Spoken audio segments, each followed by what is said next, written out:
आज मैं सोच रहा था कि ऐसा क्या होता है कि लोग ऐसे स्कैम में बस चले आते हैं, बिना उस चीज़ का फैक्ट चेक किए हुए, बिना उस चीज़ को जाने हुए कि इसमें क्या होने वाला है या क्या हो सकता है। ऐसा कौन-सा पर्दा आँखों के सामने आ जाता है कि किसी भी आदमी को कुछ नहीं दिखाई देता और वो 4 लाख, 5 लाख, 10 लाख दे देता है। बहुत सारे केसेज़ आ रहे हैं, बहुत सारे लोग रिफंड के लिए अप्लाई कर रहे हैं। बहुत सारे लोगों का पैसा डूब गया है, बहुत सारे लोग स्टेप नहीं ले पा रहे हैं कि यार उनका पैसा कैसे आएगा, आ पाएगा कि नहीं आ पाएगा। तो मुझे ये लगा कि इस बारे में बात करनी चाहिए कि आखिर ऐसा क्या होता है कि आदमी को समझ में ही नहीं आता। पता सबको है कि हाँ, मुझे नेटवर्क मार्केटिंग या जोड़ने वाला काम नहीं करना। लेकिन ऐसा क्या होता है कि हमें ये समझ में नहीं आता, हमारे आँखों के सामने ऐसा क्या चीज़ रख दी जाती है, ऐसा क्या सम्मोहन हमारे साथ में कर दिया जाता है, ऐसा क्या जादू कर दिया जाता है कि हमें लगता है कि हमारे साथ तो फ्रॉड हो ही नहीं सकता, ये जो बोल रहा है वो सही बोल रहा है। तो कहीं न कहीं कुछ न कुछ तो गड़बड़ है जो हमें नहीं मालूम। तो मुझे लगा कि इसके पीछे वजह है, बहुत बड़ी वजह है और वो कहीं न कहीं इस एमएलएम बिज़नेस या एमएलएम स्कैम का बेस है। और दुनिया की हर कंपनी उस चीज़ को पूरी तरीके से यूज़ करती है और आई थिंक मैं ये बोलूँगा कि उसी चीज़ को यूज़ करके ही इस सो कॉल्ड इंडस्ट्री, पता नहीं इंडस्ट्री क्या है उसमें, बट सो कॉल्ड इंडस्ट्री चलती है उसमें। वो है fake lifestyle, fake cars, fake travels, इन सबको शो ऑफ करना, ठीक? अब इंस्टाग्राम के आने, फेसबुक के आने के बाद में ये बहुत ज़्यादा हाइप पे है और ये सारे स्कैमर्स इन्हीं सोशल मीडिया प्लेटफॉर्म्स का यूज़ करते हैं क्रिएट हाइप, टू क्रिएट एक गैप आपके बीच में और उनके बीच में, जिससे आपको लगे कि आप कुछ तो मिस कर रहे हैं।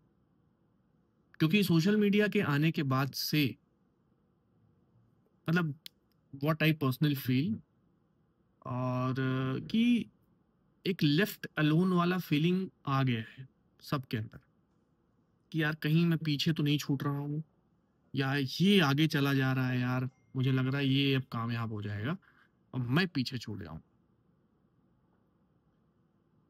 लेकिन हकीकत या पर्दे के उस साइड की सच्चाई को मैंने जिया है और मैं आपको एकदम यकीन के साथ में बता सकता हूँ कि मैंने उस लाइफ को जब मैं जी रहा था, जब मैं बोल सकता हूँ कि मैं फ़ोटोज़ पोस्ट करता था या वीडियोज़ पोस्ट करता था, मतलब जो प्रोस्पेक्टिंग जिसको बोल सकते हो, जो सिखाई जाती थी।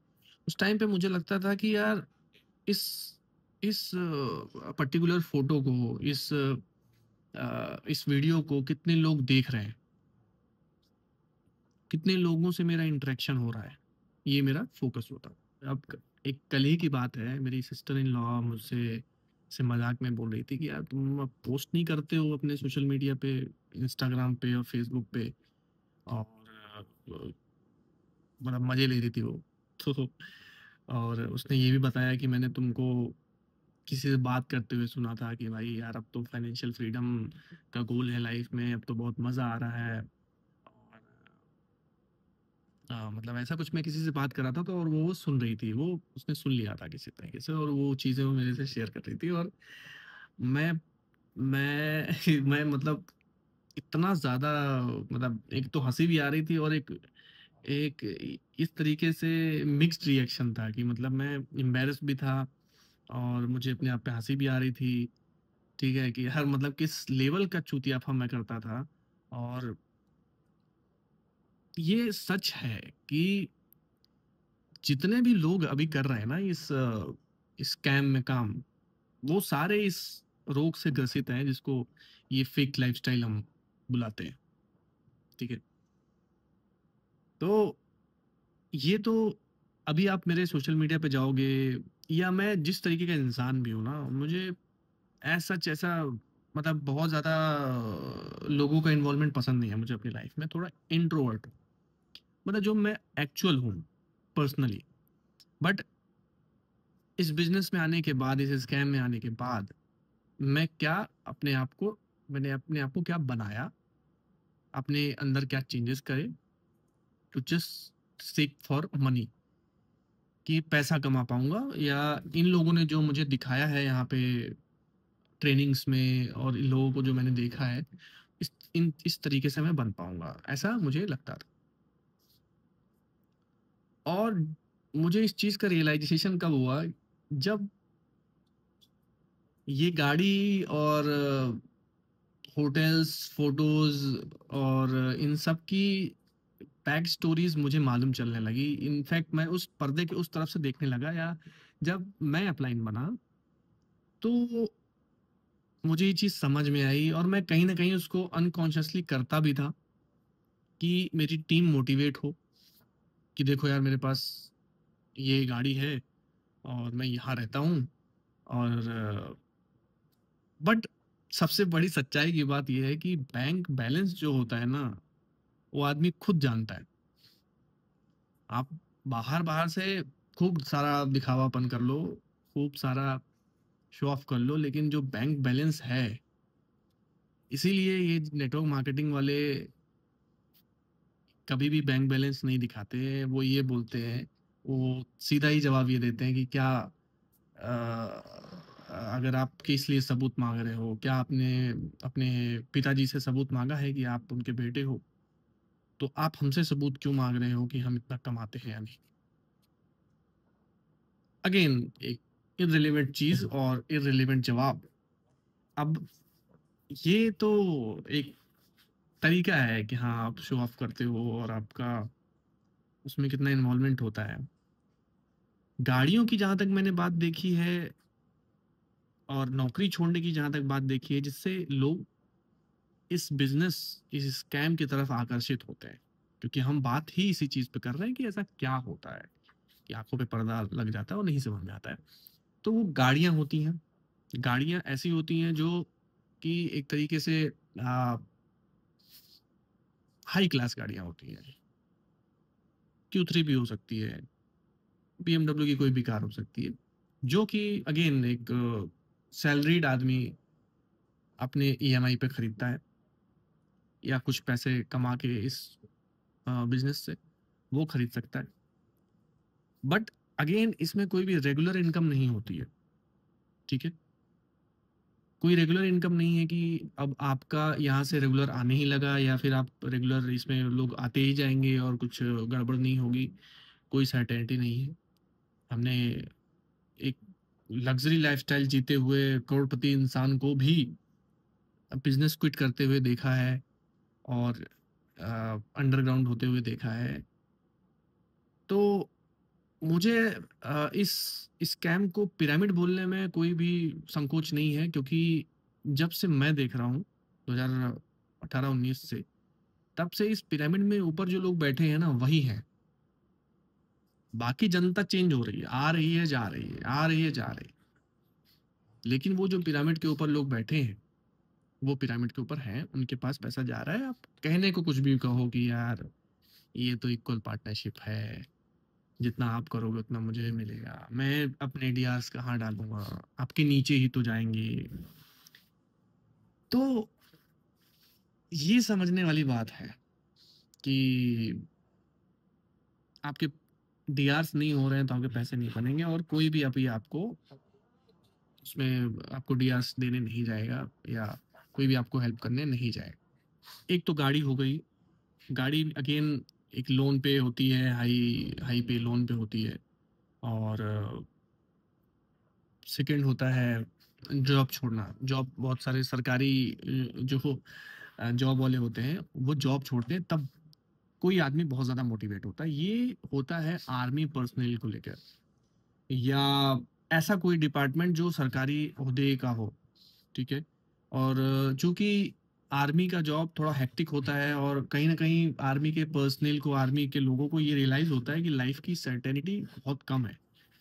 या या कोई उनके यूनिट का बंदा या उनका सीनियर कोई अगर वो जॉब छोड़ता है, तो उनकी जो उनके उनकी जो यूनिट होती है या उनके जो दोस्त होते हैं, जो अलग-अलग यूनिट में गए होते हैं, कभी दोस्त रहे होते हैं, वो बहुत ज़्यादा मोटिवेट होते हैं कि यार इस बंदे ने छोड़ दिया जॉब, इसका मतलब कुछ अच्छा कर रहा है। अगेन वो कुछ बताएगा नहीं आपको और आपको कुछ पता भी नहीं चलेगा बट आप पैसे-वैसे ट्रांसफ़र कर दोगे। मीनव्हाइल आप बहुत खुश होते रहोगे कि हाँ, कुछ तो अच्छा है। लेकिन अगेन कितना भी कोई भी सीनियर हो, कुछ भी हो बट आपको बाद में पता चलेगा कि यार ये जोड़ने वाला है। तब आप महसूस करते हो कि यार धोखा हुआ है। क्योंकि आपको बचपन से ही नहीं करना था ये, फँस गए हो। तो ये जॉब वाला झंझट होता है, जॉब वाला एक क्राइटेरिया होता है जो जहाँ पे लोग फँसते ही फँसते हैं और आँखों के सामने एक एक पर्दा या आप अंधे हो जाते हो, देख देख नहीं पाते हो रियलिटी को। फिर जो पोस्ट होते हैं सोशल मीडिया पे, उनमें जो घूमने की, ट्रैवलिंग की जो फ़ोटोज़ होती हैं, ठीक है? अब उसके पीछे की सच्चाई जान लो। होता क्या है कि जब कोई भी आप इनवाइट करते हो या आपकी टीम में कोई इनवाइट करता है, उसका प्लान होता है। प्लान ऐसे जगह पे होगा जहाँ पे एक लैविश बैकग्राउंड हो या लैविश जगह पे हो। वहाँ का 2 फ़ायदा होता है। एक तो जो प्रोस्पेक्ट आया है, उसको लगेगा कि यार ये बड़ा काम कर रहा है, ठीक है?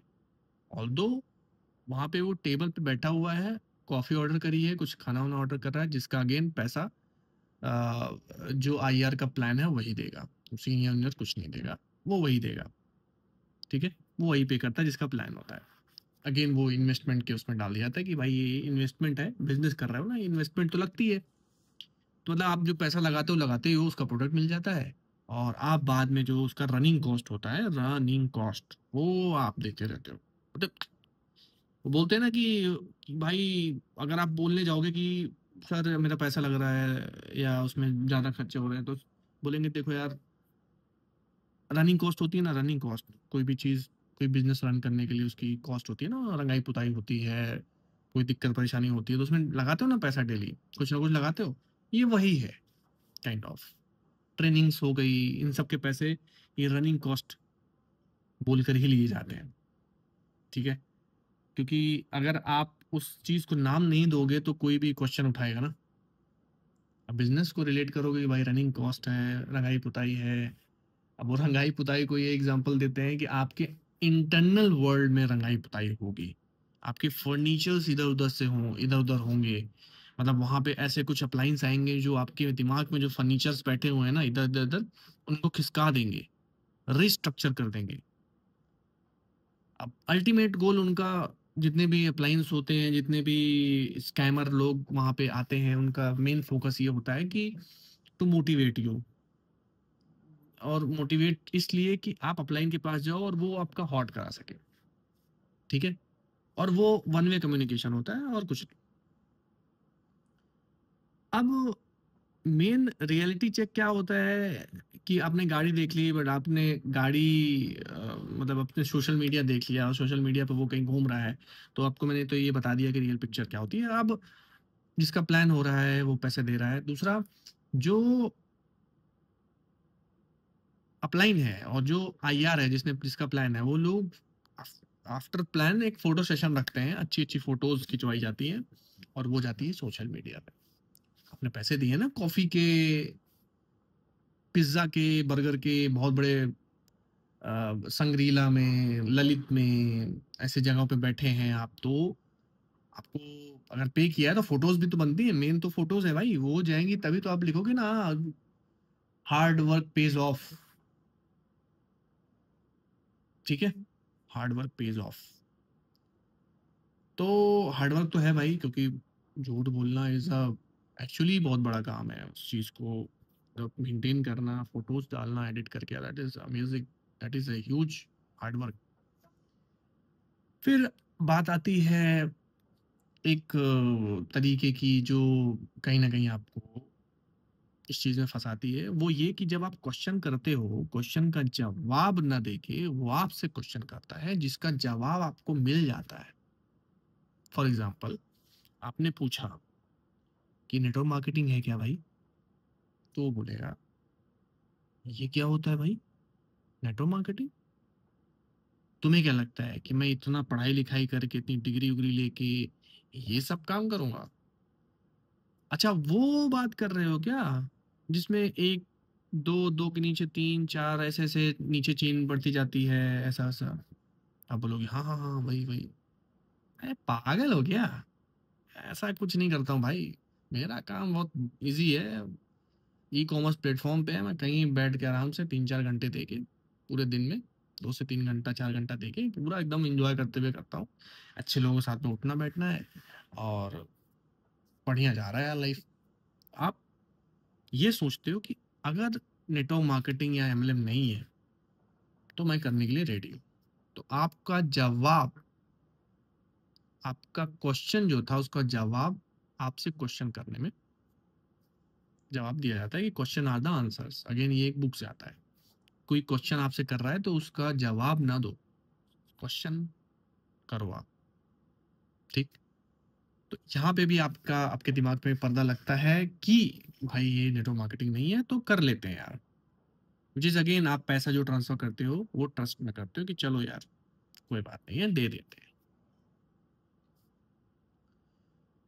अगला जो पॉइंट है वो ये है कि जो आपका प्लान लेता है ना, वो अगर आपको एक होता है ना कि आपको अगर मैं रिजेक्ट करूँ, ये बोल के, अगर आप थोड़ा अपने आप को मानते हो कुछ, थोड़ा सेल्फ रिस्पेक्ट है या थोड़ा ईगो है और उसको पता चल गया कि ये इगोइस्ट है या ऐसा कुछ है, मतलब जो रेशनल माइंड में है, तो वो आपके ईगो को हिट करेंगे, आपको रिजेक्ट कर देंगे कि नहीं, नहीं भाई आपका माइंडसेट नहीं अच्छा है। हम थोड़ा लाइक माइंडेड लोगों के साथ में काम करते हैं, मुझे नहीं लगता अभी आप रेडी हो, take your time, no issue. तो आप बोलोगे यार ऐसा क्या है? ऐसा क्या है जो मैं नहीं कर सकता हूँ यार? और क्या मैं ईगो में मतलब क्या है? नहीं, नहीं आपको अभी तो सारा चीज़ जानना है ना, तो अभी आप बस अभी तो आप अभी आप आपके पास टाइम है, अभी अब बाद में आना जाओ, अभी अभी आपको नहीं सेलेक्ट कर रहे। तो आप ईगो में आके या ऐसा उसमें आके तैश में आके कहते हो नहीं, नहीं लो, मुझे करना है यहाँ पे, मुझे ये लो पैसे, मेरे को करना है। वहाँ पे वो पर्दा एक पड़ जाता है। Again this is a strategy जो सिखाई जाती है लोगों को कि आपको कहाँ पे बटन दबानी है। बटन मीन्स आपके कौन से इमोशन पर कब क्या बोलना है। It is a part of training. Yes, training होती है इसकी बाकायदा, वीसेल में ट्रेनिंग होती है। जिनकी जिनके वीडियोज़ हमने डाल रखे हैं, आप चेकआउट कर सकते हो कि क्या सिखाया जाता है इसमें आखिर। तो ऑब्जेक्शन हैंडलिंग में आता है वो कि जब आप प्लान दिखाते हो, प्लान दिखा दिया, किसी का क्वेश्चन आ रहा है तो उसका क्वेश्चन का जवाब मत दो, ठीक है? कोई पूछे भाई कंपनी का नाम तो बता दे, तो बोलेगा कि यार कंपनी का नाम है मेरा नाम कुलदीप। बोलेगा कुलदीप क्या नाम है भाई? भाई तेरे लिए मैं हूँ ना खड़ा, तेरे लिए कंपनी मैं हूँ, तेरा पैसा डूबेगा तो मैं दूंगा तुझे। बिगेस्ट जोक कि तेरा पैसा मेरे पास रखा है, तू जब चाहेगा तो ले लेना, मेरे ऊपर पैसा लगा रहा है। यहीं यहीं पे जो ये ट्रस्ट वाली बात होती है, यहाँ पे भी आप लोगों की आंखें बंद होती है कि चल यार ये बंदा बोल रहा है इतना कन्विक्शन से, तो कर लेते हैं भाई। और जब आपका कोई जानने वाला आदमी, कोई घनिष्ठ आदमी आपको ऐसा बताता है कि भाई भरोसा कर, मैं हूं ना तेरे साथ, तो जो लॉजिक होता है वो बहुत पीछे छोड़ देते हैं हम, और जो सामने वाला बंदा बोल रहा होता है उसी पे भरोसा कर लेते हैं। लेकिन आपको ये सोचना चाहिए कि उस बंदे के आंख पे भी पर्दा पड़ा हुआ है, और उसको भी नहीं पता है, उसको भी कुछ बता के, उसको कुछ समझा के, उसके दिमाग को घुमा के उससे वो चीज़ें करवाई जा रही हैं, विच इज़ अगेन बहुत सारे एग्जाम्पल्स में मिलता है और बहुत सारे लोग इसका शिकार होते हैं। और इसमें जनता फंस रही, जनता का पैसा फंस रहा है, बहुत सारे लोग इसमें पैसा डुबो रहे हैं। व्हिच इज़ मुझे अगेन देख के बहुत ज़्यादा मतलब बुरा लगता है कि अ, इतना कुछ चीज़ें बनी हुई हैं, इतना चीज़ें सरकार अवेयरनेस फैला रही है कि आदमी फँसे ना या कुछ ऐसा करे कि जिससे एक होता है ना कि लोग बच जाएँ, अवेयरनेस फैलाना, बट अगेन आदमी सिर्फ़ शो ऑफ को देख के फँस जा रहा है। मतलब मुझे ये लगता है कि जहाँ पे शो ऑफ हो, वहाँ तो कतई उसके पीछे नहीं, उससे 10 कदम दूर रहो आप। उसको समझाओ भी मत कि भाई तू नेटवर्क मार्केटिंग कर रहा है, क्या रहा है, उससे किनारे हो जाओ। क्योंकि वो ऑलरेडी दूसरे मोड में है, वो उसका माइंडसेट किसी ने हाईजैक कर लिया है और वो अब सिर्फ़ स्कैमर की बात सुनेगा। और जो प्रोसेस भी होता है जो आईआर होते हैं, जो आपको साइन अप करने की कोशिश करते हैं, उनका भी हाईजैक का प्रोसेस है। मीटिंग कराना, अपने से हाई लेवल के लोगों से मिलवाना, जिससे आप शांति से उस चीज़ को सुन सको। ऐसे लोगों से मिलवाना जो जिनके पास गाड़ी है, जो स्टेज वगैरह पे आते हैं, तो क्या होगा, आदमी सुन के वही चीज़ फ़ॉलो करेगा। नहीं, नहीं भाई यार, ये कर रहा है तो यार अच्छा कर रहा है। ऐसा ही मुझे भी करना। तो हमारा भी जो ब्रेन वॉश हुआ था या जो हमारे भी आँखों पे पर्दा पड़ा था, जो मेरा एग्ज़ाम्पल है, जो मैं अ, मैं किस तरीके से फँसा था,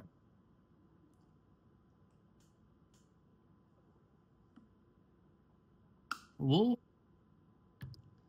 कहीं न कहीं आँखों पे पर्दा इसलिए पड़ा कि हम जो नौकरी देखते हैं, गवर्नमेंट नौकरी, उसको कोई अगर कर रहा है, वो करते हुए इस चीज़ को परस्यू कर रहा है और वो बोल रहा है कि मैं हूँ ना।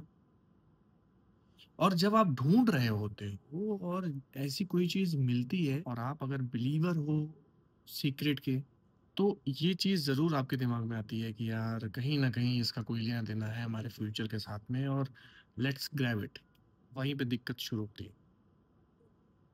तो इस वीडियो को बनाने का पर्पस जो था, वो यही था कि लोगों को अवेयरनेस मिले कि आखिर क्या-क्या चीज़ें अगर हम देखें अपने आस-पास, जो कि जिसको सुनते के साथ में आपको किसी को ये नहीं बोलना कि नहीं, नहीं भाई तू यही कर रहा है।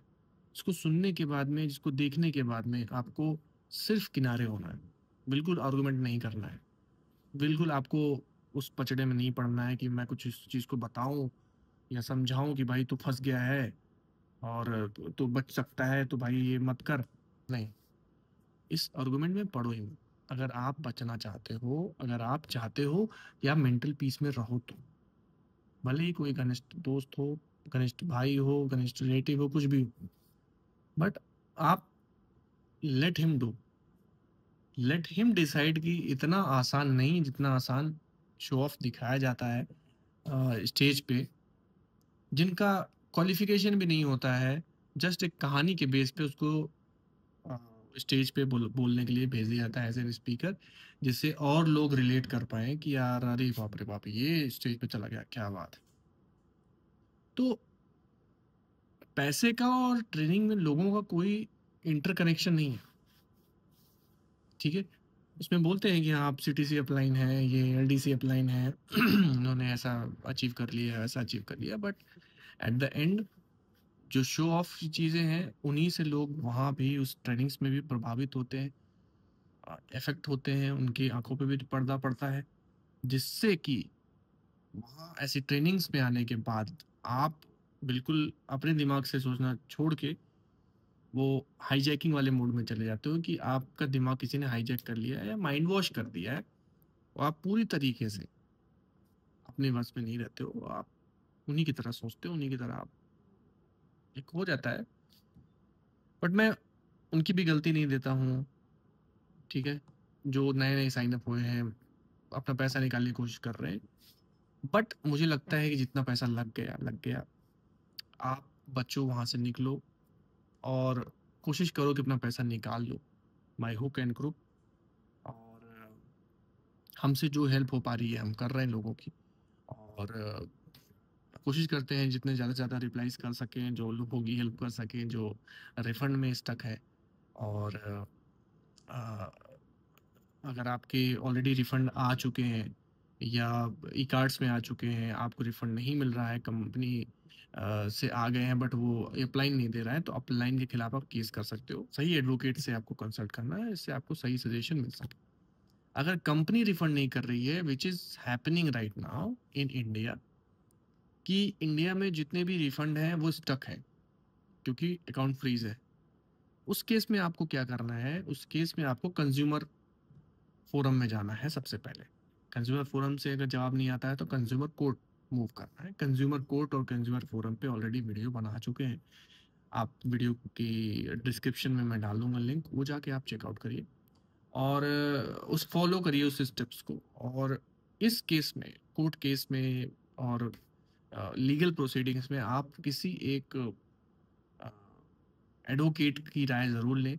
अगर आपको हमारा ट्रस्टेड एडवोकेट चाहिए सो आप हमें ईमेल कर सकते हो, हम आपको एक ट्रस्टेड एडवोकेट का नंबर दे देंगे जिससे आप कंसल्ट कर सकते हो। अगेन वो बहुत ट्रस्टवर्दी होंगे, वो उनको यूनिट का एक्सपीरियंस होगा रिफंड कराने का, और कि ये प्रोसीडिंग से किस तरीके से उसको फॉलो अप करना है और किस तरीके से उसको रिफंड कराना है। और बहुत सारे केसेस में रिफंड कंज्यूमर कोर्ट से आ रहे हैं, क्योंकि कंज्यूमर कोर्ट के जो केसेस हैं अगर वो रिजॉल्व नहीं होते हैं तो वो कंज्यूमर अफेयर्स की साइट पे दिखने लगते हैं।